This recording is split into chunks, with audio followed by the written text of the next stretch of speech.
Yo les gars, c'est Match Football, on se retrouve aujourd'hui pour un tout nouveau débrief. Le débrief donc de cette rencontre entre l'Olympique de Marseille et le Toulouse FC.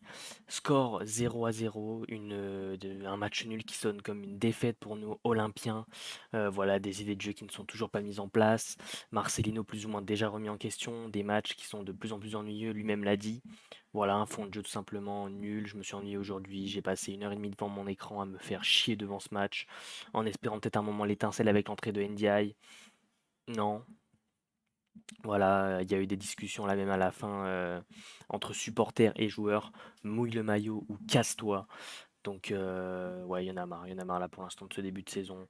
L'OM est invaincu, mais l'OM n'y arrive pas.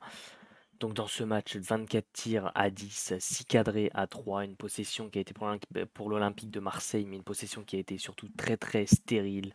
538 passes à 365, 9 fautes à 11, 5 cartons jaunes du côté toulousain, 2 du côté de l'Olympique de Marseille, beaucoup de corners. Un classement surtout où l'on aurait pu s'emparer de la première place ex aequo avec l'AS Monaco. Ça ne sera pas le cas, voilà, on est devant Nice, devant Paris, devant Lille, toujours invaincu, mais malheureusement toujours pas voilà, là de première place, on aurait pu prendre une avance déplacement à l'Ajax en Europa League. C'est pas le cas et ça fait extrêmement, extrêmement chier. Voilà, très très mauvais match. Beaucoup de tirs, mais c'est pas que ce qui compte. Voilà, on est parti sur une composition avec Paul Lopez dans les buts, Jonathan Klaus à droite, une défense centrale composée de Chancel Mbemba et Leonardo Balerdi. Couloir gauche, on avait Renan Lodi. Avec la blessure d'Ismail Assar, on avait le droit à Régis Muguet, côté droit, un milieu Rongier Verretou. On en a marre. Déjà l'année dernière, on en a bouffé. Donc Rongier Verretou, c'est non, et il y en a ras le cul. Joaquin Correa, côté gauche, pareil, lui va falloir en parler. C'est que son deuxième match, mais il va déjà falloir en parler. Et donc une attaque Vitinha, Pierre-Emerick Aubameyang. Donc par Lopez dans les buts, voilà, il n'y a pas eu grand-chose à dire. Il a su sortir les parades qu'il a fallu. Voilà, très très bon match quand même dans l'ensemble de Paul Lopez. On avait un peu marre de lui en début de saison. Aujourd'hui, il nous a ressorti un bon match ce soir et donc ça fait plaisir. Jonathan Klaus, probablement l'homme du match pour moi. Voilà, qui a sorti un très très gros match, que ce soit dans ses dédoublements, les efforts qu'il a fournis pour l'équipe. Voilà, il s'est pas arrêté, que ce soit défensivement, offensivement. Il s'est pas arrêté du match, voilà, il a continué, il a dû parcourir un nombre incalculable de kilomètres. Donc bon match de Jonathan Klaus. Chancel Mbemba qui a fait un bon match aussi au niveau de la défense. En fait, je mettrais Chancel Mbemba, Balerdi, Renan Lodi au même niveau parce que défensivement ils nous ont fait un très bon match. Balerdi sort blessé, c'est dommage, mais Balerdi fait pas un mauvais match non plus. Voilà, on sait qu'il y a eu quelques petits problèmes avec lui dans ce début de saison et même l'année dernière. Je pense que Balerdi fait un bon match. Renan Lodi, pareil, peut-être un peu offensivement où c'est dommage. Des centres qui n'ont pas trouvé aussi preneurs à chaque fois. Mais défensivement, un bon match de Renan Lodi, même de la défense en elle-même. François-Régis Muguet, 18 ans, Camerounais, ailier camerounais. On peut pas lui taper sur les doigts, voilà, il est très très jeune. Mais il va falloir qu'il comprenne que faire le même dribble à chaque fois, ça ne passe pas. Je pense que ce soir, il n'a pas osé faire les 1 contre 1. Voilà, c'est un joueur qui a pas du tout joué de 1 contre 1 ce soir. Il passait le ballon dès qu'il pouvait, ça m'a vraiment très vite énervé. Donc François-Régis Muguet va falloir voilà, peut-être rester sur un joueur de rotation pour l'instant. Peut-être que titulaire, c'est un peu trop haut pour lui. Comme je vous l'ai dit, Rongier, Verretou, en tant que milieu de terrain, voilà, c'est deux pivots. Il y en a marre, voilà, on en a déjà bouffé pendant une année l'année dernière. Ça se passait mal, mais un peu bien quand même, voilà. Parce que l'Olympique de Marseille d'Igor Tudor était très très bon l'année dernière.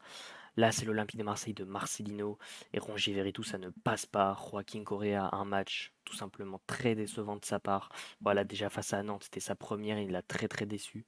Et là, encore une fois, face à Toulouse, il a encore une fois déçu. Voilà, pas capable de dribbler ses vis-à-vis, pas capable de frapper, pas capable de donner un bon ballon dans la profondeur. Voilà, manque de rapidité sur son côté, manque de percussion comme François-Régis Muguet. Voilà, il n'y a pas eu de 1 contre 1 aujourd'hui. Correa et Muguet qui ont été beaucoup trop discrets. Et nos attaquants Vitinha et Pierre-Emerick Aubameyang qui n'ont pas forcément été en réussite non plus. Voilà, Vitinha quand même plein de bonnes intentions, ça on peut pas lui enlever. Franchement, Vitinha, je trouve pas beaucoup de choses à lui en vouloir. Voilà, il a mis de la bonne envie. Il a beaucoup couru aussi ce soir, encore une fois. Pierre-Emerick Aubameyang qui a toujours pas débloqué son compteur but en Ligue 1. Donc j'espère que ça va arriver. Mais voilà, au niveau des attaquants de l'Olympique de Marseille, les gars, je sais pas trop quoi en dire. Voilà, ils nous ont fait un bon match. Je pense quand même qu'il manque ce joueur-là au milieu en tant que milieu offensif pour tout simplement faire la liaison entre cette attaque et ce milieu de terrain. Parce que là, ça va pas. Ça va pas du tout au niveau des entrants. On a eu Amin Harit qui a été beaucoup trop discret, qui a écopé d'un carton jaune après que l'arbitre ait arrêté le jeu. Voilà pour un joueur qui a été resté dans la surface toulousaine, un Toulousain qui s'était blessé dans la surface toulousaine. Donc il laisse l'action se jouer pour Toulouse, mais dès que le mal Olympique de Marseille a une contre-attaque, il stoppe le jeu. Amin Harit qui gueule, voilà, il prend ce carton jaune.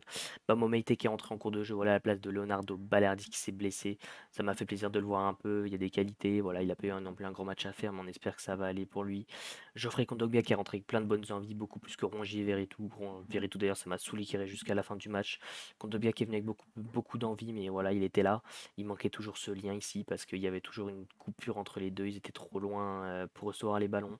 Voilà, il manquait vraiment ce joueur en tant que milieu offensif capable de donner de bons ballons. Et Iliman Ndiaye sur le côté droit qui n'a pas fait une bonne entrée non plus, qui n'a pas percuté tout simplement. Voilà, qui n'a pas percuté, qui n'a pas fait une immense entrée. Azine qui n'a pas joué depuis son match face à Reims, c'est inquiétant parce qu'il a marqué face au Burkina Faso. Il fait de très très bons matchs avec le Maroc, des très très bonnes choses et il pourrait être ce joueur en tant que milieu offensif capable de donner de bons ballons.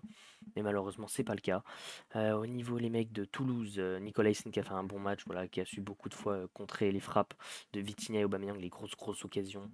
Dalinga qui a fait un match aussi, qui a beaucoup pesé sur cette défense marseillaise. Aboukhlal qui a fait une bonne entrée aussi. Et puis c'est plus ou moins tout après les mecs pour les joueurs, hein. Toulouse, je pense, a fait un bon match, a joué son jeu, a quand même posé pas mal de problèmes. Mais voilà, n'a pas su concrétiser l'Olympique de Marseille non plus. Certainement eux qui ont eu les meilleures occasions, Toulouse. Et puis voilà, c'est plus ou moins tout. Voilà, Toulouse à un moment aussi qui a une grosse occasion, décalage d'Alinga et mauvaise frappe d'un joueur toulousain. Mais en tout cas, voilà, je pense qu'on a quand même ce petit part de chance, enfin où on peut se dire qu'on aurait quand même pu perdre ce match. Bien sûr, une fois, voilà, on touche le poteau après une tête de Rongier, on touche la barre sur un coup franc de Jonathan Klaus. On n'est pas en réussite, l'Olympique de Marseille n'est pas en réussite, malheureusement. Mais on espère que ça va aller, voilà, face à l'Ajax jeudi, parce que là, ça va pas du tout. Et j'espère que les joueurs aussi, bien évidemment, vont se réveiller. Donc, comme d'habitude, les mecs, je compte sur vous pour vous abonner à la chaîne YouTube, ça fait extrêmement plaisir en activant la cloche de notification pour n'oublier aucune vidéo qui va sortir dans les prochains jours. À liker la vidéo, voilà pour le référencement, ça vous prend 2 secondes, c'est juste un clic, donc je compte sur vous les mecs. Et bien évidemment à commenter en me donnant vos tops et vos flops de ce match, que ce soit côté marseillais ou côté toulousain. Déjà le plus gros flop de ce match, c'est monsieur François Le Texier. Voilà, très mauvais match, très mauvaise décision prise de sa part plein de fois. Mais bon voilà. En tout cas les gars, allez l'OM, allez le plus grand club français. Sur ce, c'était Mathis Football équipe. Sur ce, c'était Mathis Football. Ciao l'équipe.